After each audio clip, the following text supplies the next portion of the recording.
Hello students, welcome to global online. This is Ankita Sood. Jammu Kashmir SET paper 1 के final preparation के लिए ICT unit के most important and most expected questions की series आज मैं आपके लिए लेकर आई हूं।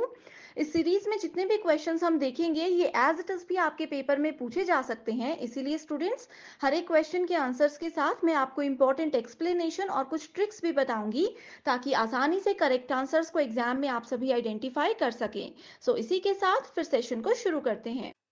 स्टूडेंट्स, पेपर 1 में आप सबको हेल्प करने के लिए एक कंप्लीट कोर्स में लेकर आई हूं, जिसमें अगले 30 दिन के अंदर आपको रोज 2 से 3 लाइव लेक्चर्स के साथ पेपर से पहले 100% सिलेबस तो कवर करवाया ही जाएगा। साथ ही आपकी रिवीजन के लिए full syllabus MCQs and PYQs भी दिए जाएंगे, जिसमें कि आपको कुछ ऐसे ट्रिक्स बताऊंगी जिससे इजीली करेक्ट आंसर को पेपर में आइडेंटिफाई किया जा सकता है। फाइनल प्रिपरेशन के लिए अपडेटेड मॉक टेस्ट है and 5000 plus MCQ question bank है, जो कि एक्सप्लेनेशन के साथ आपको मिलेगा। एंड यकीन रखिए कि इसमें से एज इट इज सवाल पेपर में आपको देखने को मिल सकते हैं। लिमिटेड पीरियड के लिए ये डिस्काउंट आपको दिया जा रहा है। इसके लिए आपको गिवन नंबर्स पर व्हाट्सएप के थ्रू कॉल या मैसेज करके पूरी जानकारी लेनी है। साथ ही स्टूडेंट्स, फ्री वीडियोस और मॉक टेस्ट के लिए ग्लोबल ऑनलाइन ऐप को डाउनलोड कीजिए। स्टोर सेक्शन पर सर्च बार में आपको लिखना है कोर्स का नाम। कंटेंट पर जाते ही आप देखोगे कि यूनिट वाइज फोल्डर्स हैं, जिससे कि आप कभी भी किसी भी यूनिट से अपनी रिवीजन को स्टार्ट कर सकते हो। आपके स्टेट के अलावा अदर स्टेट्स के पीवाईक्यूज भी हम आपको देते हैं प्रैक्टिस के लिए, ताकि आपको अपकमिंग एग्जामिनेशन के लिए एक आइडिया मिल जाए कि किस लेवल के सवाल पूछे जा रहे हैं।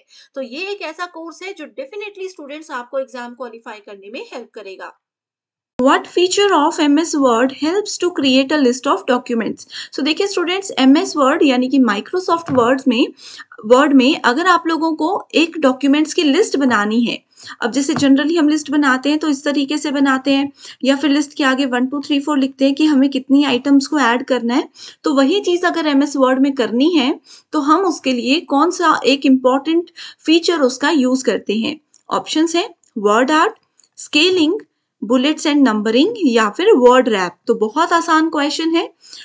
लिस्ट ऑफ डॉक्यूमेंट्स के लिए बुलेट्स और नंबरिंग यानी कि ऑप्शन नंबर 3 को यूज किया जाता है।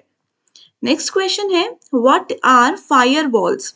सो फायरवॉल्स क्या होती है। अब देखिए स्टूडेंट्स, हम लोगों ने वायरस और एंटीवायरस को पढ़ा था, ठीक है। फायरवॉल क्या होती है, एक ऐसी वॉल होती है आपके कंप्यूटर के बीच में और एक्सटर्नल कंप्यूटर या इंटरनेट के बीच में, जो कि अनवांटेड फाइल्स को या फिर हार्मफुल फाइल्स को आपके सिस्टम के अंदर आने से रोकती है। So firewall used for address translation in network layer, no. Use to store the network interface card, जिसको NIC बोला जाता है, ये भी फायरवॉल का काम नहीं होता। Use for network congestion control, network congestion control यानी कि नेटवर्क में जो भीड़ आती है, कई बार बहुत ज्यादा ट्रैफिक होती है, उसको कंट्रोल करने के लिए यूज होता है, नहीं। तो फायरवॉल क्या होता है, ये या तो एक हार्डवेयर होता है या फायरवॉल एक सॉफ्टवेयर भी होता है। दोनों चीजें हो सकती हैं फायरवॉल, ठीक है। आपकी चॉइस है आप कौन सा यूज करना चाहते हो। That sits between users computer, ये आपके कंप्यूटर और एक एक्सटर्नल कंप्यूटर या इंटरनेट के बीच में एक ऐसी दीवार होती है जो कि हार्मफुल फाइल्स को आपके कंप्यूटर में आने से रोकती है। तो सही आंसर है option number D. Next question है what is the MAC address. तो पहला तो चलिए आप लोगों को एक होमवर्क क्वेश्चन यहाँ पर देती हूँ। बताइए कि मैक की फुल फॉर्म क्या होती है।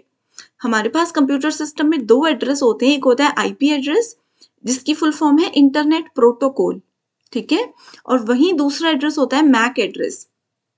ये क्या होता है, ये एक यूनिक नंबर होता है that identifies a device connected to the internet, ठीक है। कोई एक डिवाइस कंप्यूटर जो कि इंटरनेट से कनेक्ट हुआ है, उसका एक यूनिक नंबर ये होता है।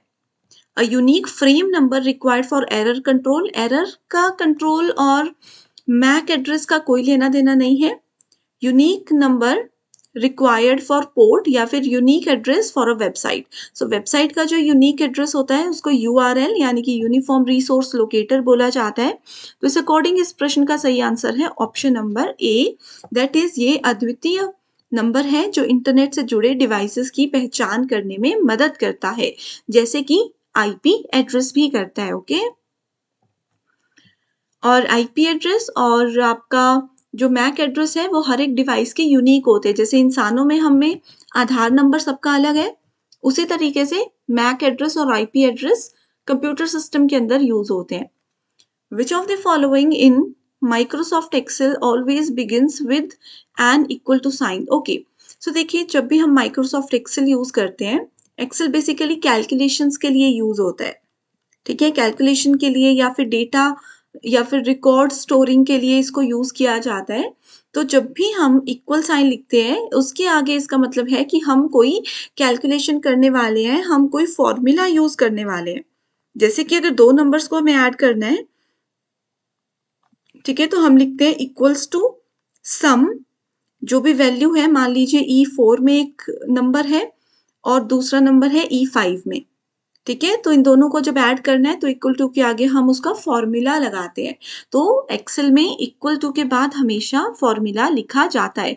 सम है या फिर मिनिमम नंबर ढूंढना है, 5 में से सबसे छोटा नंबर ढूंढना है, सबसे बड़ा नंबर ढूंढना है, तो इक्वल टू सबसे पहले हम लगाते हैं, तभी एक्सेल के अंदर वो काम करता है। What is fishing? बहुत इंपॉर्टेंट है। ग्लोबल ऑनलाइन ऐप पे आपको इसके क्वेश्चंस मिल जाएंगे, इसकी थियरी वीडियोस मिल जाएंगी, तो जरूर देख लीजिएगा। It uses networks to search out computers. Phishing ये बोल रहा है कि नेटवर्क है, एक बहुत बड़ा इंटरनेट है, उसके अंदर जितने भी कंप्यूटर्स कनेक्टेड हैं, इंटरनेट के अंदर जो कंप्यूटर्स हैं उनको ढूंढने के लिए हम क्या करते हैं, फिशिंग का इस्तेमाल करते हैं। ये बोल रहा है ऑप्शन 1।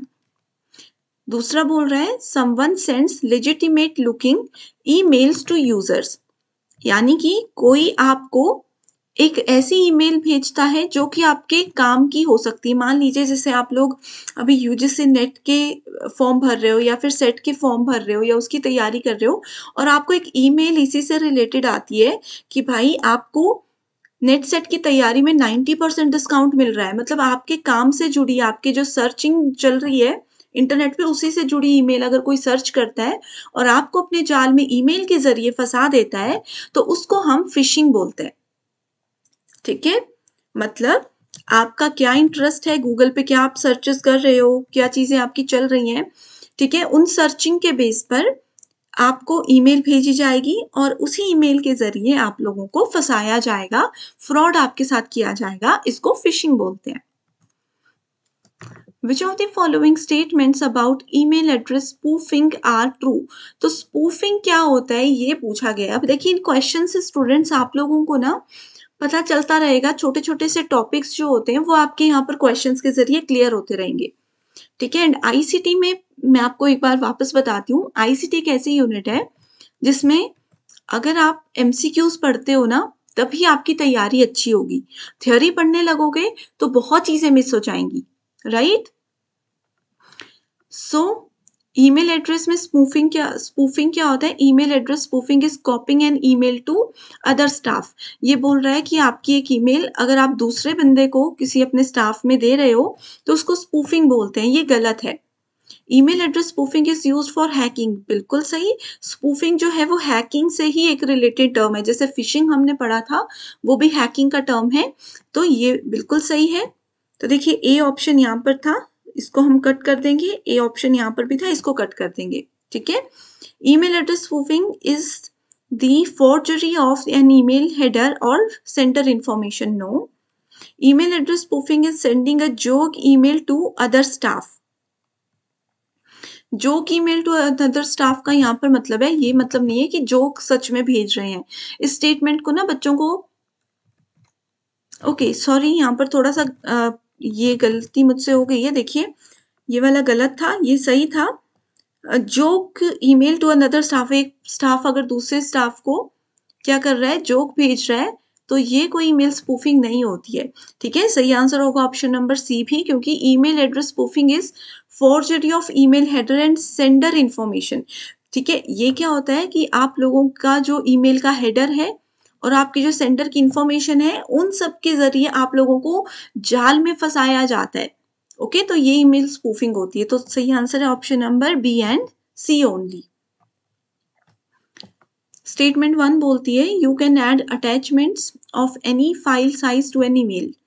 आप इसमें बोला जा रहा है कि आप ईमेल यूज करते हो, ईमेल में आप जितनी मर्जी बड़ी साइज की फाइल को अटैच कर सकते हो, गलत है ये।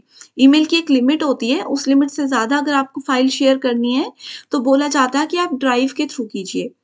स्टेटमेंट 2 बोलती है you can only send emails from a laptop computer. Email क्या सिर्फ लैपटॉप से किया जाता है, मोबाइल फोन से नहीं किया जाता, तो ये भी क्या है, गलत है। तो both the statements are false. Students, अगर आपको ये सेशंस पसंद आ रहे हैं और आप चाहते हो कि मैं कंटिन्यू करूं इस तरीके की सीरीज को, तो मुझे कमेंट करके बताते रहिए ताकि मैं मोटिवेटेड भी रहूं। एंड इसी अकॉर्डिंग आपकी पसंद की यूनिट, आप जो भी यूनिट की डिमांड करते हो उसके क्वेश्चंस मैं आपके लिए लेकर आती रहूं। ठीक है। The action of sending text messages to fraudulently obtain another person's bank detail is called what? एक पर्सन की बैंक डिटेल्स को आपने क्या किया, धोखाधड़ी से ले लिया और फिर उनको आप मैसेजेस भेज रहे हो, उसको क्या बोला जाता है? तो उसको बोला जाता है स्मिशिंग। ठीक है, तो ये थोड़ा सा हिंदी में ट्रांसलेशन गलत है, इसको आप हिंदी में भी स्मिशिंग ही बोलते हैं। ओके, एक पर्सन की बैंक अकाउंट आपने ले लिया और फिर क्या किया जा रहा है, उस पर्सन को थोड़ा सा ब्लैकमेल किया जा रहा है। ठीक है, ब्लैकमेल किया जा रहा है तो उसको स्मिशिंग कहते हैं। स्टेटमेंट 1 है, USB drives are also known as flash drives. USB drives को फ्लैश ड्राइव्स बोला जाता है, सही या गलत? सो ये बिल्कुल ही सही स्टेटमेंट है। यूएसबी का फुल फॉर्म क्या होता है, चलिए ये भी एक होमवर्क दे रही हूँ। जिन बच्चों को नहीं पता, जो पहली बार पढ़ रहे हैं, उनको मैं कमेंट करके रिप्लाई कर दूंगी, और जो बच्चे ऑलरेडी सेशंस हमारे ज्वाइन कर चुके हैं उनको यूएसबी की फुल फॉर्म जरूर आती होगी। ठीक है, ये क्या, एक फ्लैश ड्राइव होती है, यानी कि एक्सटर्नल डिवाइस होती है। स्टेटमेंट 2 बोलती है, device used by banks to automatically read those unusual numbers on the bottom of cheques is known as MICR। ठीक है, अब देखिए बैंक में ना एक नंबर होता है लिखा हुआ, बैंक्स में जो हम चेक यूज करते हैं उसमें एक अलग सा नंबर लिखा होता है। तो इसमें बोला जा रहा है कि बैंक वाले उस चेक के नंबर को पढ़ना चाहते हैं, स्कैन करना चाहते हैं, तो उसके लिए एक डिवाइस यूज की जाती है जिसका नाम है MICR। MICR का मतलब होता है मैग्नेटिक इंक कैरेक्टर रीडर। तो ये क्वेश्चन घुमाकर एग्जाम में बहुत बार आया है। ये पूछा गया है कि बताइए बैंक के चेक्स में जो इंक लगी होती है या फिर जो लिखा होता है नंबर, उसको ऑटोमेटिकली चेक करने की मशीन का नाम क्या है? तो वो है मैग्नेटिक इंक कैरेक्टर रीडर। तो दोनों स्टेटमेंट्स हैं बिल्कुल ही सही। Which of the following is a special type of computer virus that fills a computer system with self-replicating information, clogging the system so that its operations are slowed or stopped? एक आपके computer में मान लो आप internet use कर रहे हो, internet के जरिए एक फाइल आपके सिस्टम में आ गई। ठीक है, एक वायरस आपके सिस्टम में इंटरनेट के जरिए आ गया। अब ये क्या कर रहा है, एक वायरस आया, ये धीरे धीरे बढ़ते बढ़ते इसने क्या किया, अपनी कॉपी बनाता गया। ये अपनी कॉपी बनाकर ऐसे धीरे धीरे करता करता बढ़ता गया। इसने आपके सिस्टम को स्लो भी कर दिया और बंद भी कर दिया। तो इसको क्या बोलते हैं? इसको फायरवेल। फायरवेल तो देखिए सबसे पहले कोई टर्म होती नहीं है, फायर वॉल होती है, जो हमने ऑलरेडी पढ़ा था। ये तो हमने डेफिनेशन इसकी नहीं पढ़ी थी। की स्ट्रोक्स क्या होते हैं, जब हम किसी लैपटॉप की या कंप्यूटर की की को प्रेस करते हैं, तो ये भी इसका सही आंसर नहीं है। सही आंसर है option number C, that is worm. Next question is, identify the correct order of following different types of computer components ranked from slowest to fastest। तो देखिए ये मेमोरी यूनिट्स दी गई हैं 4, आपको बताना है सबसे स्लो कौन सी है। तो सबसे पहले स्लो वाली को लिखेंगे, फिर फास्ट को लिखेंगे। तो सबसे स्लो जो होती है वो होती है हमारे पास ऑप्टिकल ड्राइव। ठीक है, सबसे स्लो होती है ऑप्टिकल ड्राइव। उसके बाद आती है SSD, देन आती है रैम, रैंडम एक्सेस मेमोरी, और सबसे ज्यादा फास्ट होती है CPU कैशे। ठीक है, कैशे जो होती है ये टेम्परेरी मेमोरी होती है। अब देखिए स्टूडेंट्स, जब आप अपने फोन में, मान लो आपके पास कुछ काम नहीं है आज, आप बस अपने फोन में ना यहाँ वहां घूम रहे हो, एक ऐप से निकलकर दूसरी ऐप में जा रहे हो, बस यहाँ वहां टाइम पास कर रहे हो। ठीक है, उस समय पे भी आपका फोन ना कुछ स्टोरेज कैप्चर करता है। वो जो यहाँ वहां घूम रहे थे वो हिस्ट्री तो आपके फोन में स्टोर होती है, वो टेम्परेरी स्टोरेज होती है कैशे। CPU कैश या इसको कैशे कुछ भी बोल सकते हो। तो ये फास्टेस्ट एक्सेस टाइम आपको देती है। ठीक है, तो यहाँ पर आपका सीक्वेंस आ गया BDANC। हमेशा याद रखिए कैशे मेमोरी फास्टेस्ट भी होती है और बेस्ट मेमोरी भी होती है। Which of the following are main memory of computer. So देखिए कंप्यूटर में दो टाइप की मेमोरी होती है, एक होती है आपके पास प्राइमरी मेमोरी, एक होती है सेकेंडरी मेमोरी। प्राइमरी मेमोरी होती है इंटरनल मेमोरी, सेकेंडरी मेमोरी होती है एक्सटर्नल मेमोरी। ठीक है, सो प्राइमरी मेमोरी को ही मेन मेमोरी बोला जाता है।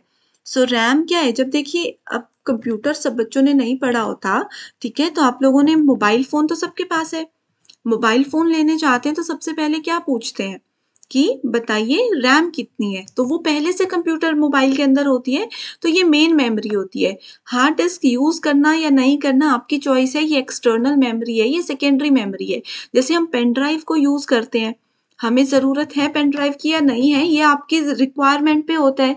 पेन ड्राइव को परमानेंट तो कंप्यूटर के अंदर नहीं रखते, वैसे सीडी को भी परमानेंट कंप्यूटर के अंदर नहीं रखते, वैसे ही होता है hard disk.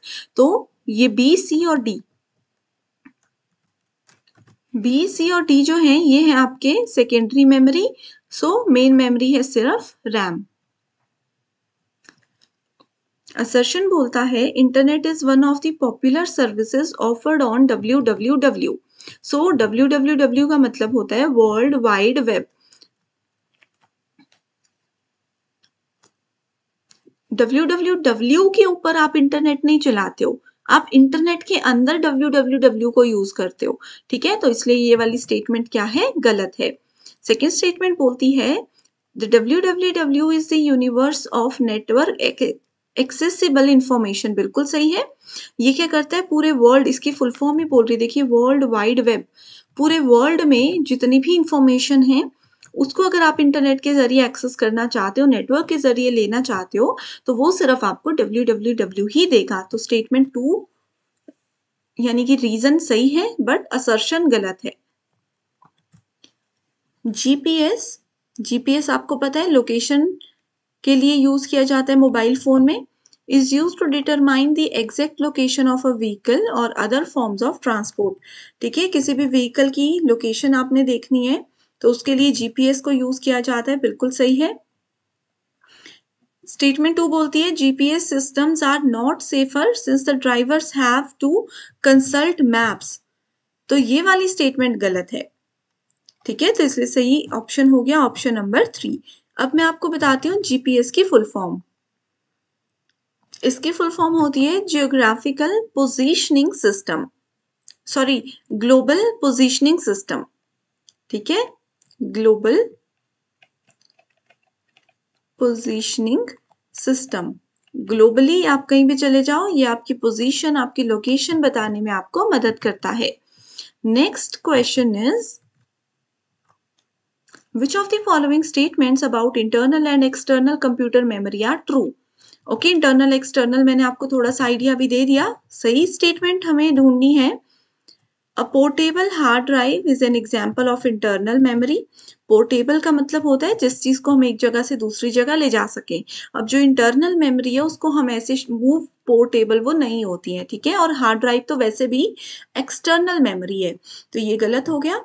Magnetic tape is use to store backups of data. बिल्कुल सही है। एक्स्ट्रा डेटा जो है, जैसे मान लीजिए कि मेरे लैपटॉप में बहुत सारी चीजें पड़ी है, बहुत सारी पीडीएफ्स पड़ी हैं, तो मुझे लगता है कि कभी मेरा लैपटॉप क्रैश ना हो जाए, ये चीजें डिलीट ना हो जाए, इसके लिए मैं क्या करूंगी, एक मैग्नेटिक टेप। ठीक है, मैग्नेटिक टेप जैसे पेन ड्राइव होती है वैसे कैसेट्स होती थी ना पहले, आप लोगों को पता होगा सबको, कैसेट्स होती थी, उसको मैग्नेटिक टेप बोलते हैं। ठीक है, एक बार इंटरनेट पे फोटो देख लो, चीजें क्लियर हो जाएंगी, बस मैग्नेटिक टेप देख लो। तो मैंने वो रख लिया कि इसमें सारा डेटा रखती हूँ ताकि कंप्यूटर कभी क्रैश हो जाए तो लॉस ना हो मुझे। तो ये एक्सटर्नल है। रैम इंटरनल मेमोरी है, बिल्कुल रैम इंटरनल मेमोरी है, बट हमें यहाँ पर बोला गया है, यस बिल्कुल सही है, एक्सटर्नल इंटरनल दोनों हमें पूछा गया है। ठीक है, सो रैम इंटरनल है।